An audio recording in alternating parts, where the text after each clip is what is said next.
So now I jump here and go over there. Yay. This is basically what the next part of this place is going to be about. And oh hey, Cynthia! Exposition, exposition, rush it out ASAP. And after that, I don't know, do something!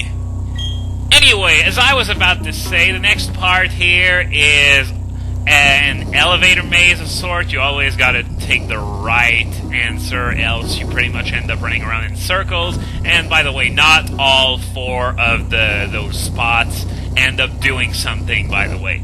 Now, I think instead of going down, because we can see a platform there, you go this way. Yeah, I remember this part fairly well. But it's gonna get tougher from here on in, because not only are there lots of dead ends in this place, but also areas with opportunities to run in circles for a long, long time. And not only are we talking about pretty big circles here, but we're talking about places where you may not even realize you're running in circles because everything looks the same. Anyway, here's Cyrus, who's coming here to do what he's the best at: talking, and talking. Do you understand the concept of genes? Well, yeah, I do. I got a bachelor's degree in biochemistry. It would be a shame if I didn't understand the concept of genes. And even though I answered yes, he still gives me all that exposition. Even though everyone's got an idea of what DNA is and how it works, because we hear about it so damn much, well, except maybe Bill O'Reilly, whose only answer would be, you can't explain that. But anyway, his theory is that the Distortion World and the real world are intertwined in the same way as 2 strands of DNA. So now what he's realizing that he must do, he wants to confront Giratina and use that to destroy this universe, and after that, our universe is going to fall apart because it doesn't have its antithesis anymore. And yeah, just as I said, I remember this part fairly well because actually, say what you will about Pokémon storylines, but this is actually fairly memorable in the overall scheme of things. Anyway, this part here is all about appearing and disappearing platforms. I think you gotta go over there. There we go. And then we got an elevator. Wow, it took a lot less time than I thought it would, because I usually get lost there. But as I said, I've done this place enough times to have pretty much the pattern down pat. Now, are we at the halfway point yet? I think we are. Yes, we are! And now we get... Oh, hi, Yuxi! And, yeah, Yuxi is basically pointing at this boulder here, and it wants us to push it down into this hole. So that's what we're going to do right now, and this is what the rest of the Distortion World is going to be. It's going to be trying to get 3 boulders into the appropriate places. Now, there's this elevator here. We're going to get up, we're going to get over there, and push the boulder in the hole that Yuxi is next to. That's what you're supposed to be. Well, let's push it, and down into the hole, and that's 1 down, 2 more to go. Thanks, Yuxi! Now, before moving on, I'm just gonna go check down here, because Cynthia's parked over here, thinking about stuff, and doing nothing. What a surprise. Now, she's basically telling us what to do, but if you already know what to do, then do something! God! Anyway, let's head back up, since that's where the 2 remaining boulders are. However, take a look at this platform. We got jumping ledges here. Do you realize what this means? Oh, hey, Mesprit. Now, what you want to do is push the boulder down this hole, like we did with Yuxi. However, as I was saying, there are jumping ledges on this elevator, which means that we can't head back to the spot that activates the elevator. Meaning that pretty much the rest of the Distortion World is going to be us taking the scenic route to find our way back up. So now we gotta take this elevator, go back up there.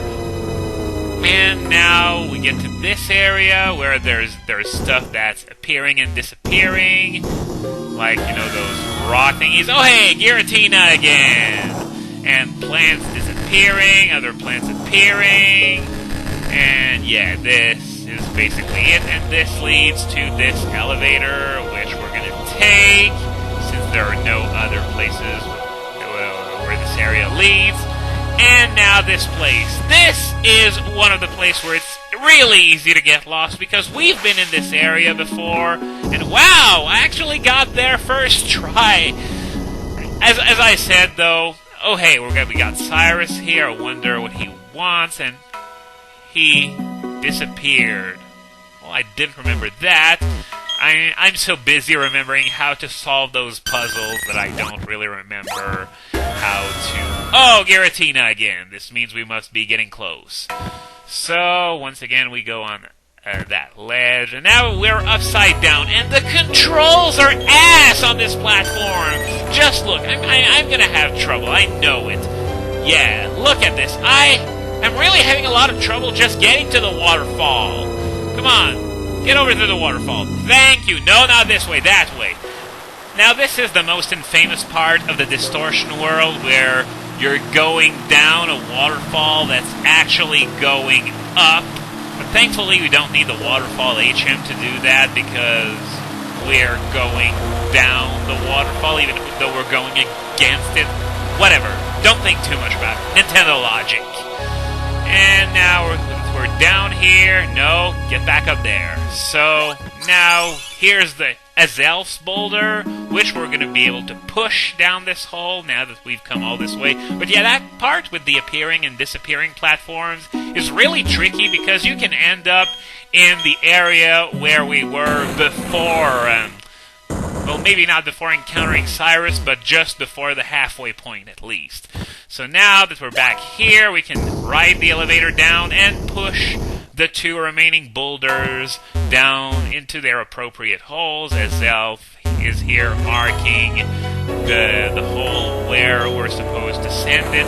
I don't think we're able to send the boulder down those other holes. I've never actually checked, though, and I don't want to, because this might mean having to redo this whole puzzle all over again, and considering how long the scenic route is, especially if you get lost on the way, I'd rather not. So anyway, let's push this down there, and we're done with the last puzzle of the Distortion World. So now all we have to do is to head back to where Cynthia was, and what a surprise, the sum total of what she's done so far in this place is 0. Anyway, we get some meaningless exposition here, and oh, we got an elevator that appeared thanks to all my efforts in solving this puzzle.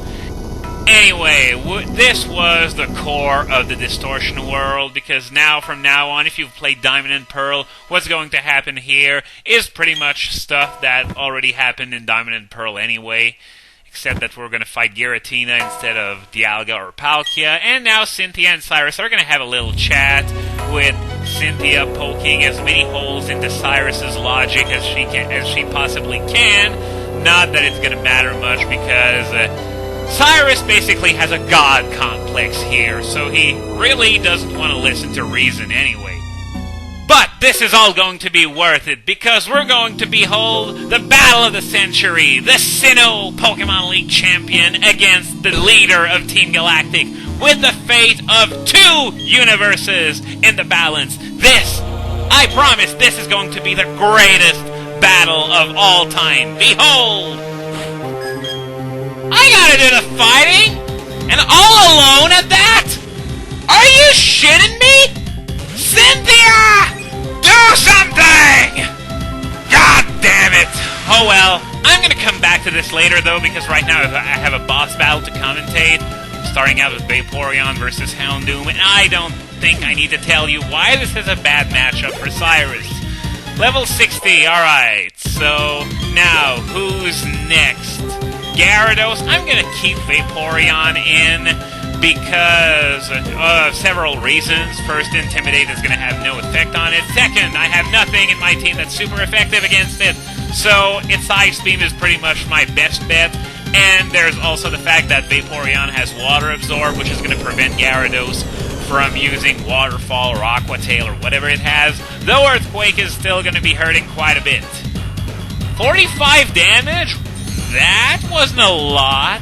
I expected more from a Gyarados, but whatever. This is going to be... Oh, wow! It's actually a 2-hit KO thanks to a timely critical, because I wasn't doing enough damage for a 2-hit KO otherwise. Honchkrow, I'm gonna go with Lucario with the Ice Punch, because, yeah, this is a fairly good matchup, especially since Steel cancels out Fighting's weakness to Flying.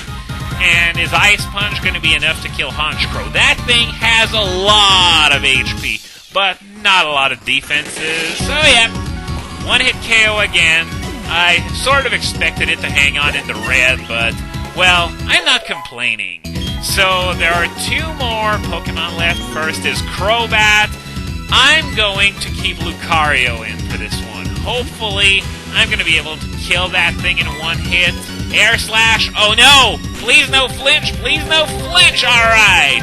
31 damage. I can live with that, especially since I get free healing after the fight. And is it going to be enough? Ah, just barely hung on. And full restore? Whoa, thanks for stalling the battle. You know you're not going to win here. Just doing Air Slash again would have had done the same thing.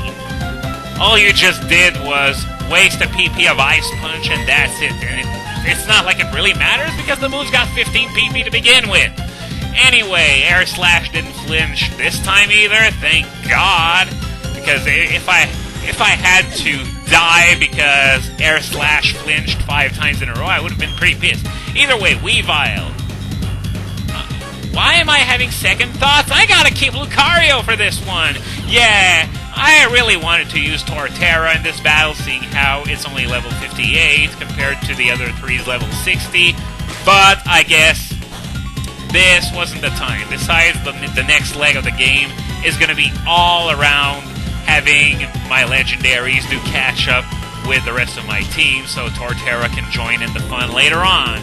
Anyway, Aura Sphere is definitely going to be a 1-hit KO because Weavile has paper-thin defenses and a quadruple weakness to the move anyway. So I just easily won a battle that I shouldn't have had any part in. Thanks for nothing, Miss Sinnoh Manicure. She was like talking and talking and talking to Cyrus, so you'd think she would have taken matters into her own hands, especially since the fate of 2 universes was in the balance, but no! God forbid she would ever do something useful. Well, she did give me that Togepi egg that turned into a fine Togekiss, but other than that, she did absolutely nothing. Anyway, yeah. Basically, Cyrus just told me that if I were to confront Giratina, it would have the same effect as him doing so, and both universes would disappear. But Cynthia actually knows better and realizes that if I can just convince Giratina to join me, then everything would be alright. Should do something about your hardworking Pokemon. Well, thanks for the healing, I guess, but what do you know about hard work? Nothing, that's what. Anyway, we're gonna get a little bit more exposition before moving on to Giratina, so that means we're gonna be doing it in the next video. And since I'm going for a quick catch with the Master Ball, I can afford to try and go for a good nature, especially since I'm planning on using a pure physical set on it. So, this is it for today, as soon as Cynthia shuts up anyway. Next time, we're going to go on a legendary catching spree, so I will see you then.